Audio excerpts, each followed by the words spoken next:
Apreciados y apreciadas audiolibro escuchas, esperamos se encuentren muy bien.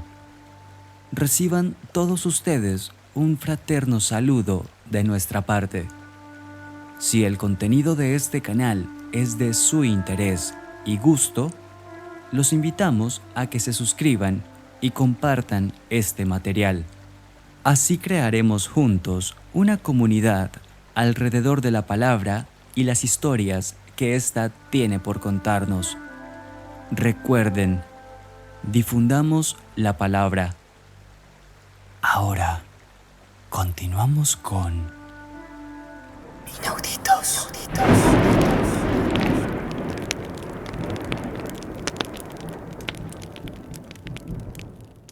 Capítulo 17. Jem, pregunté, ¿están los Ewell sentados ahí abajo? Cállate. El señor Tate está prestando declaración.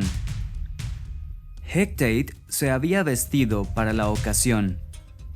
Llevaba un traje corriente que en cierto modo le hacía parecerse a los demás hombres. Sus botas altas, su chaqueta de cuero y su cinturón de balas habían desaparecido. Desde aquel momento dejó de causarme espanto. Sentado en la silla de los testigos, con el cuerpo inclinado hacia adelante, tenía las manos apretadas entre las rodillas y escuchaba atentamente al fiscal del distrito. Al fiscal, un tal señor Gilmer, no le conocíamos bien. Era de Abbotsville. Le veíamos únicamente cuando se convocaba el tribunal y no en todas las ocasiones, porque a Jem y a mí los asuntos del juzgado nos interesaban muy poco. Calvo y de cara lisa, su edad podía oscilar entre los 40 y los 60 años. Aunque se encontraba de espaldas a nosotros, sabíamos que tenía un ojo ligeramente desviado, defecto del que sacaba ventaja. Parecía estar mirando a una persona, cuando en realidad no era así, y de este modo atormentaba a los miembros del jurado y a los testigos. El jurado, creyéndose observado, se centraba con atención, y lo mismo hacía el testigo. Con sus propias palabras, señor Tate, estaba diciendo Gilmer. Pues bien, me llamaron, contestó Tate, manoseando sus gafas y como si hablase a sus rodillas. ¿Podría explicárselo al jurado, señor Tate? Gracias. ¿Quién le llamó? Vino a buscarme Bob Ewell, el de allí. Una noche... ¿Qué noche, señor Tate? La noche del 21 de noviembre. Salía en aquel momento de la oficina cuando el señor Ewell llegó muy excitado y me dijo que fuese a su casa enseguida, que un negro había violado a su hija. ¿Acudió usted? En efecto. Subí al coche y fui allá todo lo deprisa que pude. ¿Y qué encontró? Encontré a la muchacha tendida en el suelo del cuarto del frente, el que hay entrando a la derecha. La habían zurrado de lo lindo, pero yo la puse en pie. Ella se lavó la cara en una jofaina de un rincón y dijo que se encontraba bien. Le pregunté quién la había atacado y me dijo que Tom Robinson. El juez Taylor, que parecía absorto en sus uñas, levantó la vista como si esperase una objeción, pero Atticus no abrió la boca.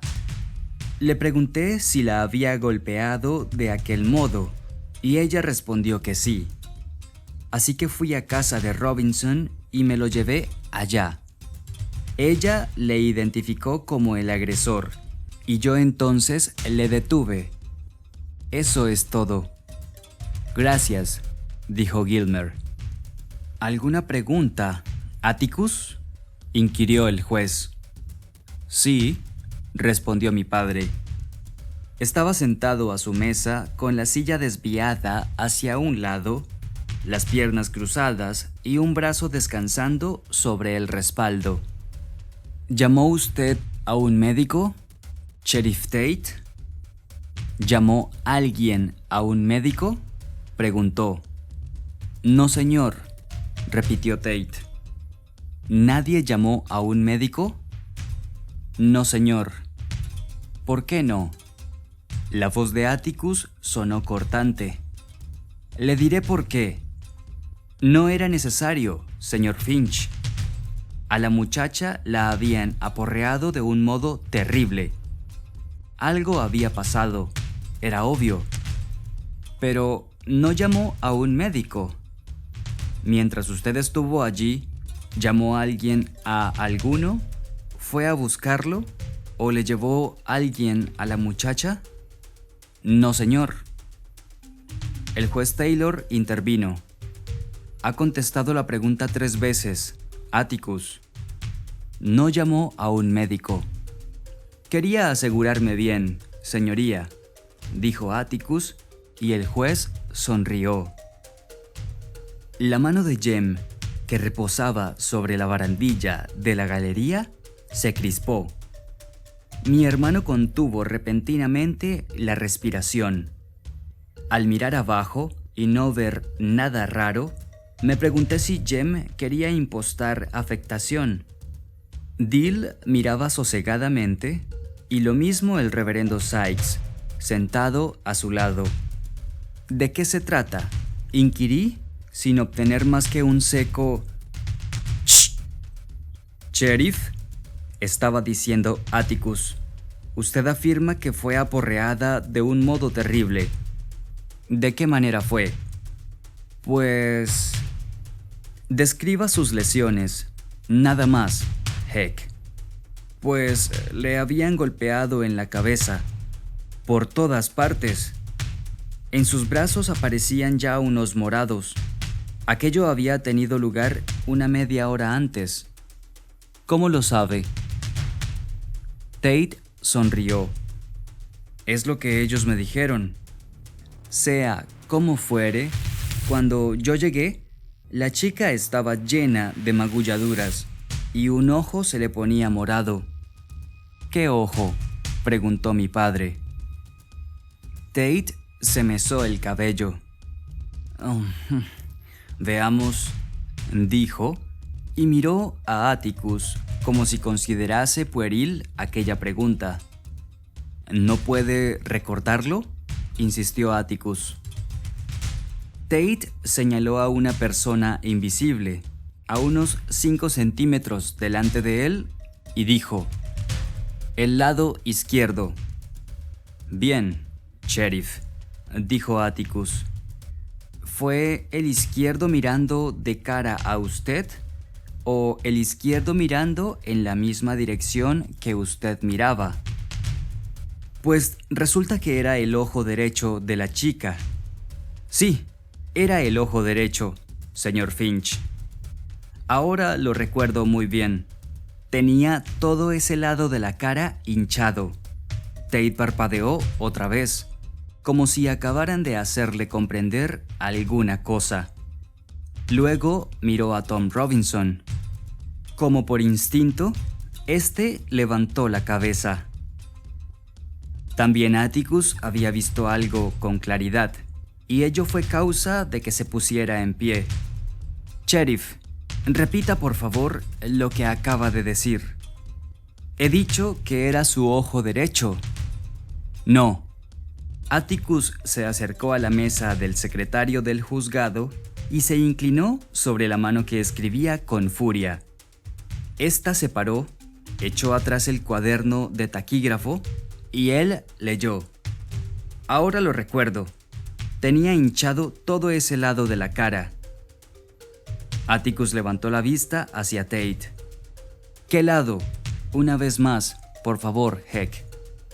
El lado derecho, señor Finch, pero tenía otras magulladuras. ¿Quiere que le hable de ellas? Atticus parecía a punto de hacer otra pregunta, pero lo pensó mejor y dijo: Sí. ¿Cuáles eran las otras lesiones? Mientras Tate contestaba, Atticus se volvió y miró a Tom Robinson, como para decirle que aquello era algo que no le había dicho. Tenía los brazos llenos de cardenales y me enseñó el cuello. En la garganta se le veían huellas digitales bien claras. ¿Todo alrededor? ¿Incluso en la nuca, podría decir usted?, dijo Atticus. Yo diría que todo alrededor, señor Finch. ¿De veras? Sí, señor. La muchacha tiene un cuello delgado. Cualquiera habría podido rodearlo con... Por favor, sheriff, limítase a contestar sí o no, dijo Atticus secamente. Y Tate se quedó callado. Atticus se sentó e hizo un gesto con la cabeza al fiscal, que sacudió la suya mirando al juez, que a su vez dirigió una inclinación de la suya al señor Tate. Este se levantó muy tieso y bajó del estrado de los testigos. Abajo, las cabezas se volvieron, los pies restregaron el suelo, los niños pequeños fueron subidos a los hombros y unos cuantos chiquillos salieron en estampida de la sala. Detrás, los negros susurraban entre ellos. Dill preguntó al reverendo Sykes a qué venía todo aquello, pero el reverendo contestó que no lo sabía. Hasta el momento, todo discurría de un modo bastante soso. Nadie había pegado gritos y no había discusiones entre fiscal y abogado, y por tanto, no había tensión. Todos los presentes parecían decepcionados. Atticus procedía con un aire amistoso, como si estuviera diligenciando una disputa por unas gallinas. Con su infinita habilidad en calmar mares turbulentos, era capaz de conseguir que un caso de violación resultase tan árido como un sermón. En mi mente ya no tenía miedo al whisky barato y los olores de establo, a los hombres ceñudos de ojos soñolientos, a la voz ronca preguntando por la noche: «Señor Finch, ¿se han marchado?». Con la luz del día se había disipado nuestra pesadilla. Todo saldría bien. Todos los espectadores estaban tan sosegados como el juez Taylor, excepto Jem. Mi hermano esbozaba una media sonrisa cargada de intención, los ojos vivaces, y dijo algo acerca de corroborar las pruebas, lo que me confirmó que estaba presumiendo. «Robert E. Lee Ewell». Respondiendo a la voz estentórea del secretario, un hombrecillo jactancioso, como un gallo de pelea, se levantó y avanzó muy ufano hacia el estrado. Cuando se volvió para prestar juramento, vimos que tenía la cara enrojecida. Vimos, además, que no tenía ninguna semejanza con su tocayo, el general confederado. De su frente se levantaba una greña de cabello hirsuto, recién lavado. Tenía una nariz estrecha, puntiaguda y brillante, y su barbilla parecía formar parte de su cuello. «Y que Dios me ayude», cacareó. En todas las ciudades de la categoría de Maycomb había familias como los Ewell. Ninguna fluctuación económica cambiaba su nivel de vida.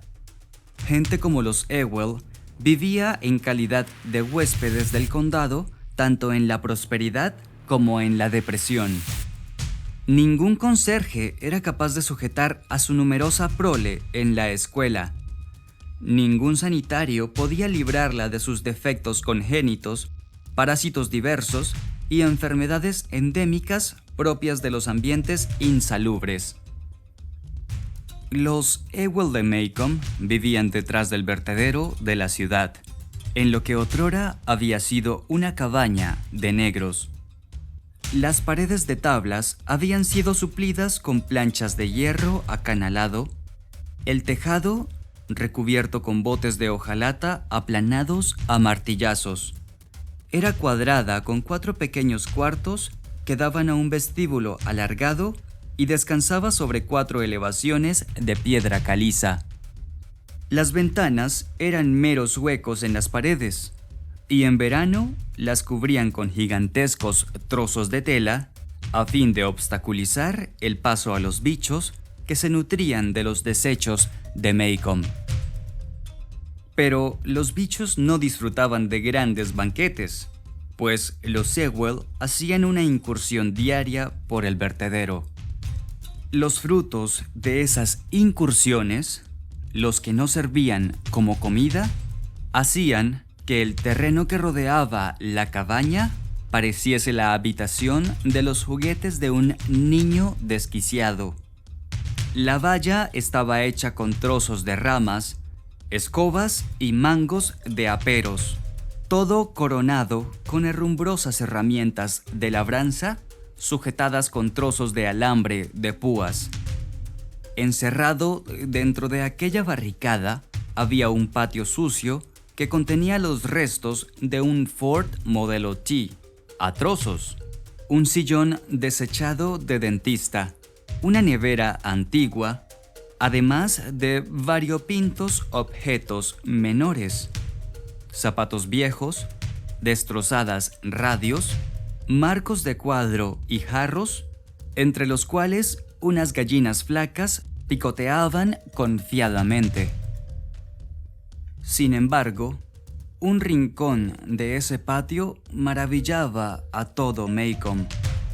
En fila, junto a la valla, había 6 orinales desconchados que contenían unos geranios de color rojo vivo, cuidados con la misma ternura que si hubiesen pertenecido a la señorita Maury Atkinson, suponiendo que ésta se hubiese dignado a admitir un geranio en sus dominios.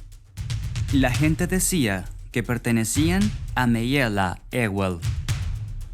Nadie sabía con seguridad cuántos niños había en la casa. Unos decían 6, otros que 9. Cuando pasabas por allí, en las ventanas, siempre había varios pequeñajos de cara sucia. Pero nadie tenía ocasión de pasar, excepto por Navidad, cuando las iglesias repartían cestos de provisiones y el alcalde nos rogaba que ayudásemos al barrendero yendo a arrojar al vertedero los árboles navideños y la basura de nuestras casas. La Navidad anterior, al cumplir con lo que el alcalde había pedido, Atticus nos había llevado consigo. De la carretera partía hacia el vertedero un estrecho camino de tierra que terminaba en una pequeña colonia de negros, unos 500 metros más allá de la cabaña de los Ewell. Era preciso retroceder hacia la carretera marcha atrás, o continuar hasta el final del camino y dar la vuelta.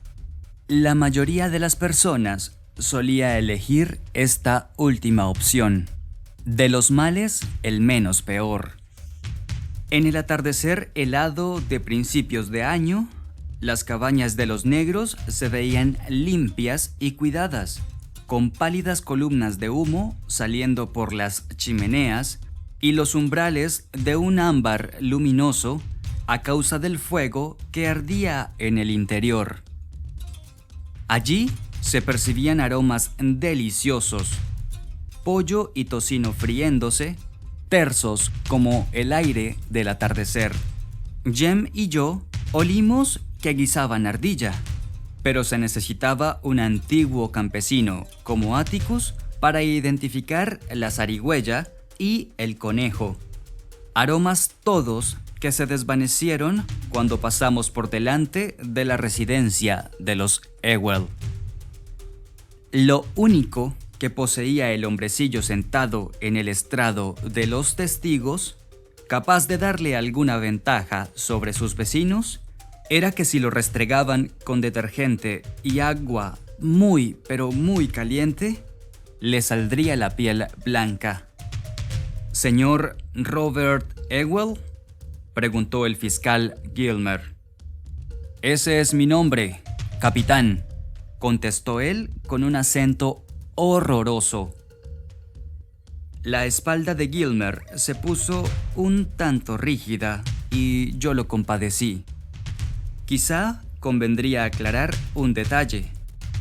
He oído decir que los hijos de los abogados, al ver a sus padres en el fragor de una discusión en un juicio, se forman una idea equivocada. Creen que el abogado de la parte contraria es un enemigo personal de su padre. Sufren vivo tormento y se llevan una sorpresa tremenda al ver, a menudo, a sus padres saliendo muy sonrientes con sus atormentadores en cuanto llega el primer receso.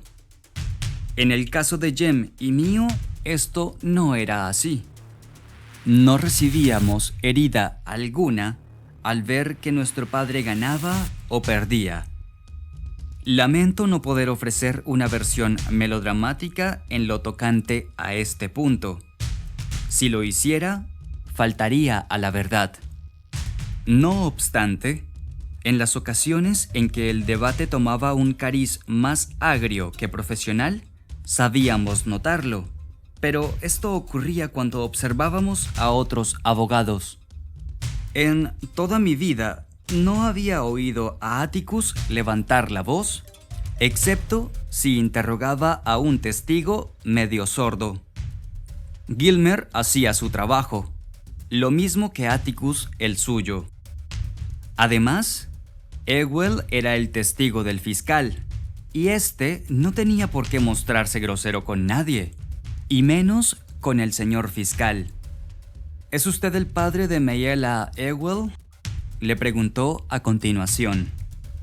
Vaya, si no lo soy, ya no podré tomar medidas al respecto. Su madre ha muerto. El juez Taylor se removió en su sillón giratorio.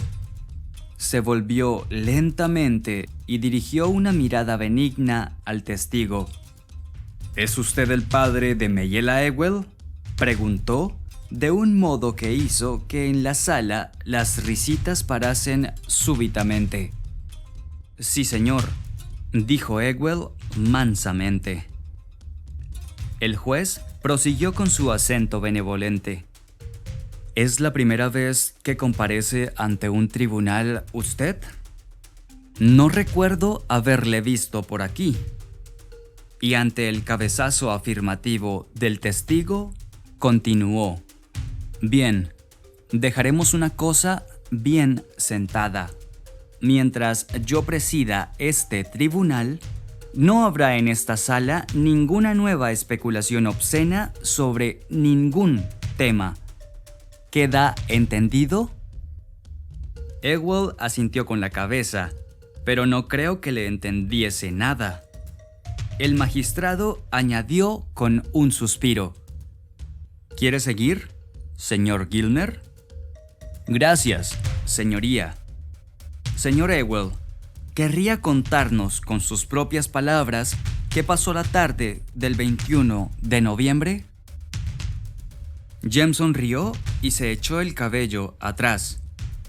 La expresión, con sus propias palabras, era la marca de fábrica del señor Gilmer. Y es que, a menudo, nos preguntábamos de quién temía que fuesen las palabras que el testigo pudiese emplear. Pues la tarde del 21 de noviembre, yo venía del bosque con una carga de leña y, apenas había llegado a la valla, oí a Mayella chillando dentro de casa como un cerdo apaleado. El juez Taylor miró vivamente al testigo y al parecer decidió que sus palabras carecían de mala intención, porque se apaciguó y volvió a adoptar un aire soñoliento. ¿Qué hora era, señor Ewell?, preguntó el fiscal Gilmer. Momentos antes de ponerse el sol. Bien, iba diciendo que Mayella chillaba como para sacar a Jesús de... Otra mirada fulminante del magistrado lo hizo callar en seco. ¿Sí? ¿Gritaba?, preguntó Gilmer. Ewell miró confuso al juez. Sí, y como Mayella armaba aquel condenado alboroto, yo dejé caer la carga y corrí cuanto pude, pero me enredé en la valla y, cuando pude soltarme, corrí hacia la ventana y vi... La cara de Ewell se puso escarlata. Levantando el índice, señaló a Tom Robinson. Vi a ese negro de allá maltratando a mi Mayella. Las audiencias que presidía Taylor eran tan tranquilas que en pocas ocasiones tenía que utilizar el mazo, pero ahora estuvo golpeando un minuto largo. Atticus se acercó al estrado para decirle algo. Heck Tate, en su calidad de primer alguacil del condado, se plantó en medio del pasillo para apaciguar a la atestada sala. Detrás de nosotros, la gente de color emitió un sofocado gruñido de enojo. El reverendo Sykes se inclinó por encima de mí y de Dill para tocarle el codo a Jem. «Señorito Jem», dijo, «será mejor que lleve a la señorita Jean-Louis a casa». «¿Me oye, señorito Jem?» Jem volvió la cabeza. «Scout, vete a casa». «Dill, tú y Scout, marchaos a casa ahora mismo». «Primero tendrás que obligarme», contesté, recordando la bendita sentencia de Atticus. Jem me miró con ceño y le dijo a Sykes: «Creo que da igual, reverendo Sykes. Scout no entiende nada de lo que se dice aquí». Me sentí moralmente ofendida. «Sí que lo entiendo, y muy bien, y entiendo todo lo que entiendes tú». «Bah, cállate». «No lo entiende, reverendo. Todavía no tiene 9 años». Los negros ojos de Sykes manifestaban ansiedad. «¿Sabe el señor Finch que estáis aquí? Esto no es adecuado para la señorita Jean-Louis, ni para vosotros, muchachos». Jem meneó la cabeza.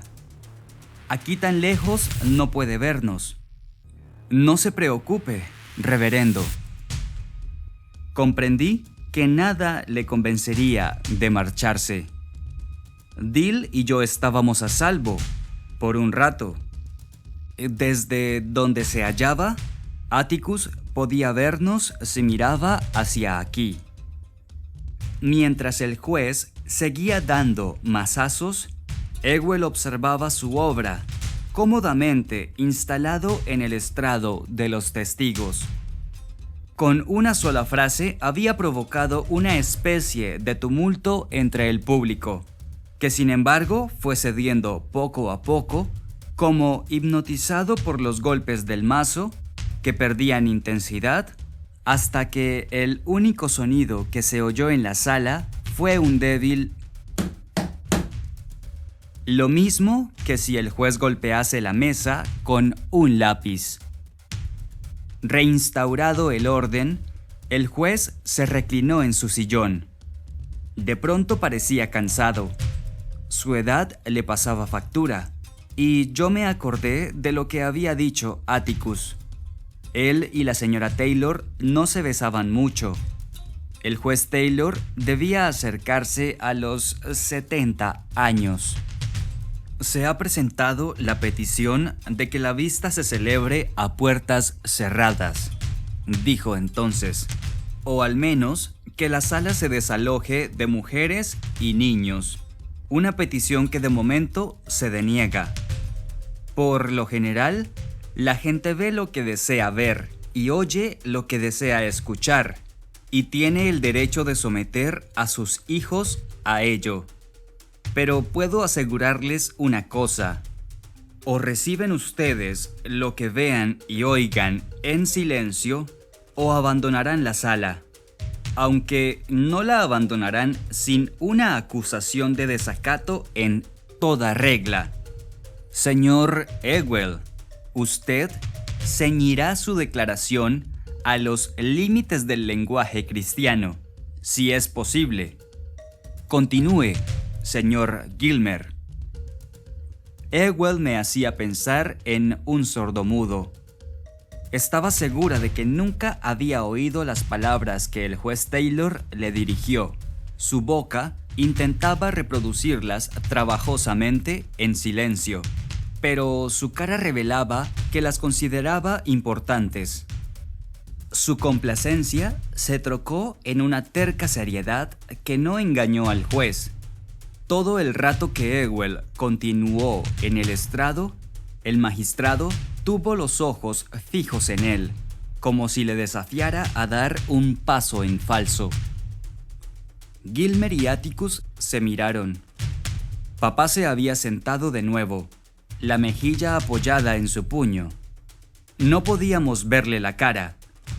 Gilmer tenía una expresión más bien desesperada. Una pregunta del juez le sosegó. Señor Ewell, ¿vio usted al acusado manteniendo una relación sexual con su hija? Sí, señor, yo lo vi. El público guardó silencio, pero el acusado dijo unas palabras. Atticus le susurró algo y Tom Robinson se calló. ¿Dice usted que estaba junto a la ventana?, preguntó el fiscal. Sí, señor, respondió Ewell. ¿A qué distancia queda del suelo? A 1 metro. ¿Veía bien todo el cuarto? Sí, señor. ¿Qué aspecto presentaba? Estaba todo revuelto, como si hubiera tenido lugar una pelea. ¿Qué hizo usted cuando vio al acusado? Rodeé la casa corriendo para entrar, pero él huyó corriendo unos momentos antes de que yo llegase a la puerta. Vi quién era perfectamente. Yo estaba demasiado alarmado, pensando en Mayela, como para ponerme a perseguirle. Entré en la casa y la encontré tendida en el suelo, gimiendo, y corrí hacia ella. Entonces, ¿qué hizo usted? Fui a buscar a Tate corriendo. Sabía quién era. Vivía allá abajo en ese avispero de negros y todos los días pasaba por delante de casa. Juez, desde hace 15 años pido al condado que limpie esa madriguera. Son un peligro para el que vive cerca, además de que contribuyen a desvalorizar mi propiedad. Gracias, señor Ewell, se apresuró a interrumpirlo el fiscal. El testigo descendió a toda prisa del estrado y se topó con Atticus, que se había levantado para interrogarle. El juez Taylor permitió que la sala soltase la carcajada. «Solo será un momento, señor», dijo Atticus de buen talante. «¿Puedo hacerle un par de preguntas?» Ewell volvió al estrado de los testigos, se sentó y dirigió a Atticus una mirada de vivo recelo, expresión corriente entre los testigos del condado de Macomb cuando se enfrentaban con el abogado de la parte contraria.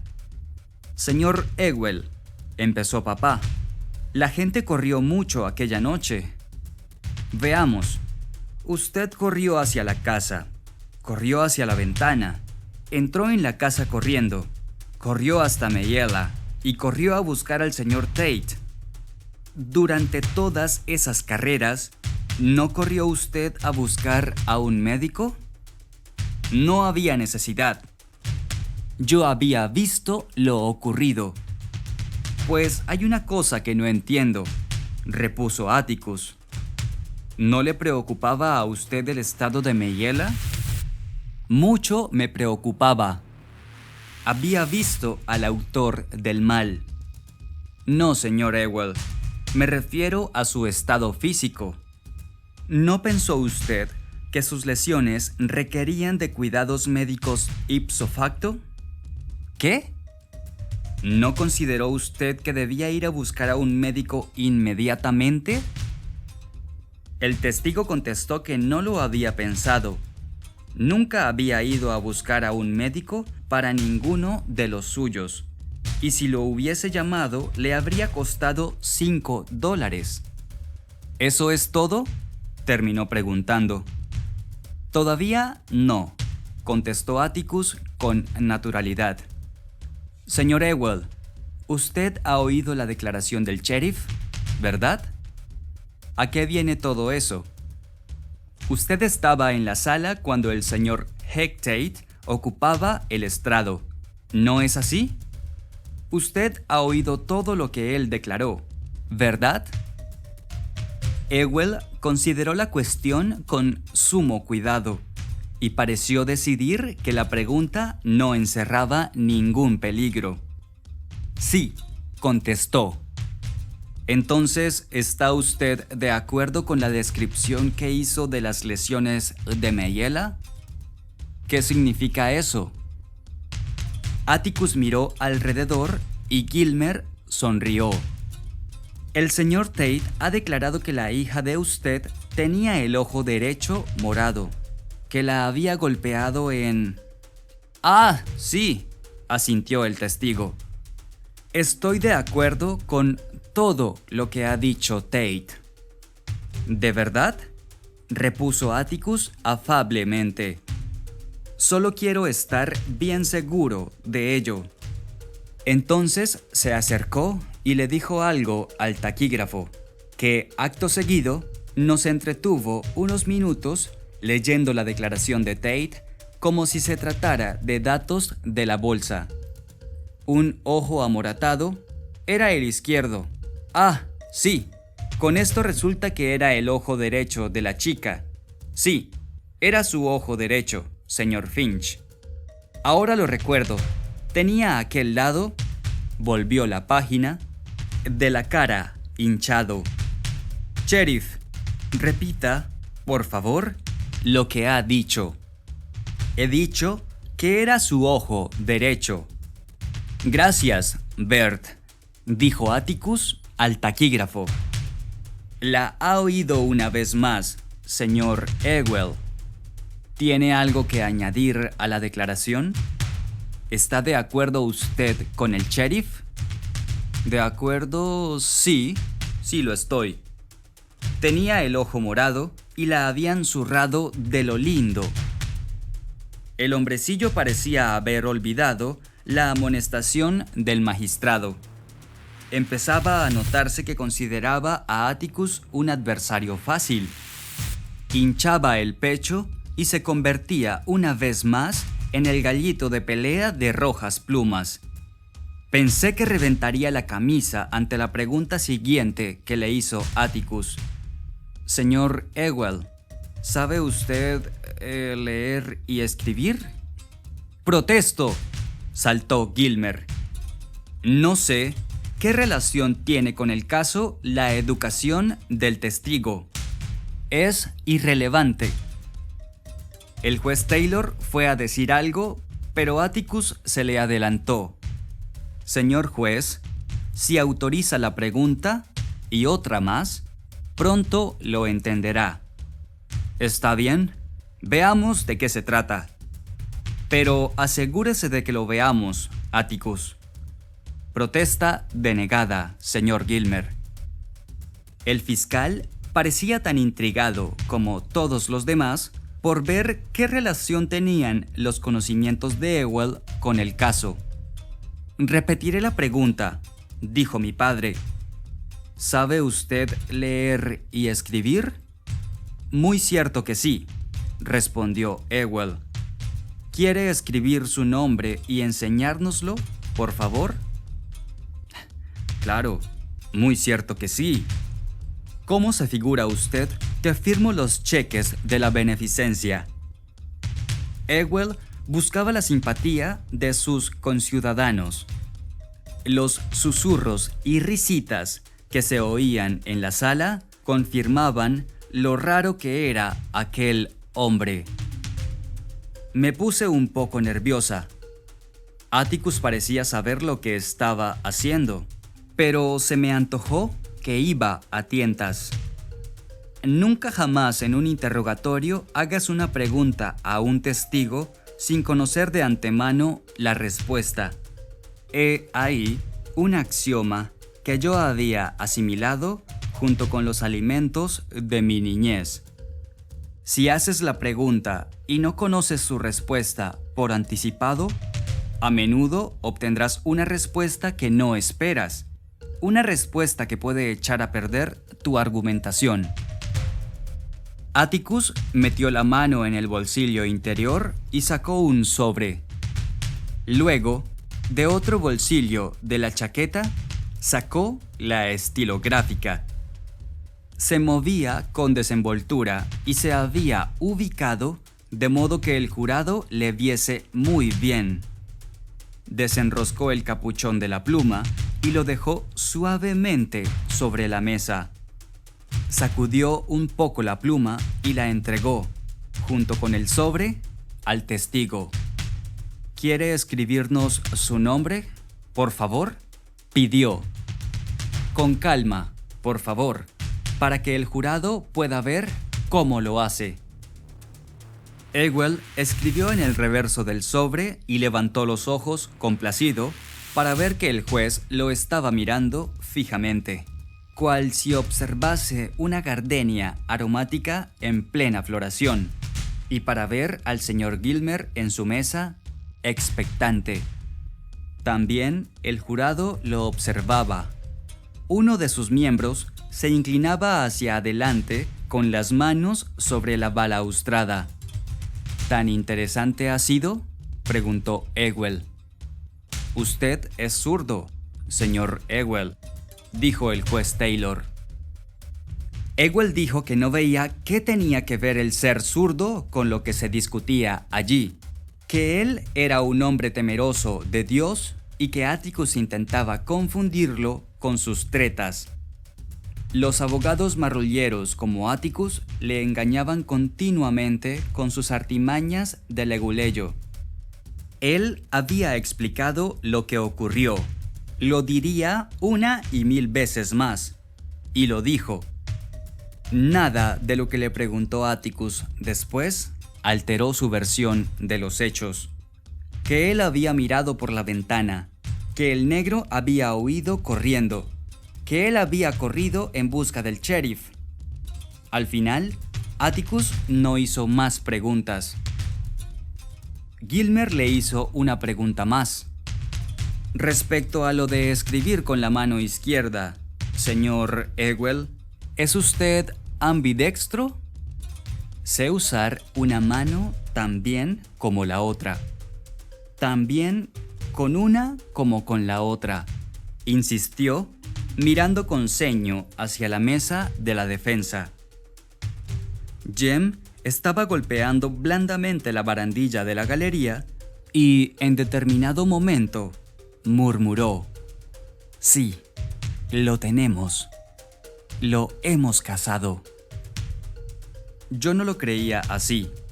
Atticus estaba tratando de demostrar, se me antojaba, que quien había dado la paliza a Mayella pudo haber sido el propio Ewell. Hasta aquí lo comprendía bien. Si ella tenía morado el ojo derecho y le habían pegado principalmente en la mitad derecha de la cara, ello sugería que quien le pegó era zurdo. Sherlock Holmes y Jem Finch estarían de acuerdo. Pero era muy difícil que Tom Robinson también fuese zurdo. Lo mismo que Heck Tate, me imaginé a una persona situada frente a mí.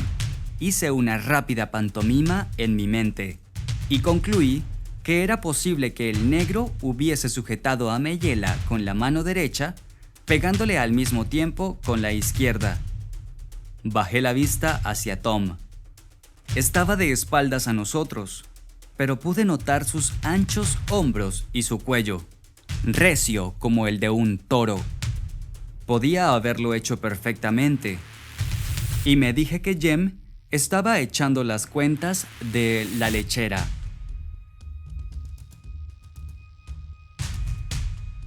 Audiolibro Escucha.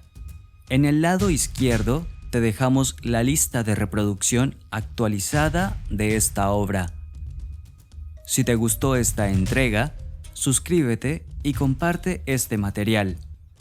Recuerda, difundamos la palabra.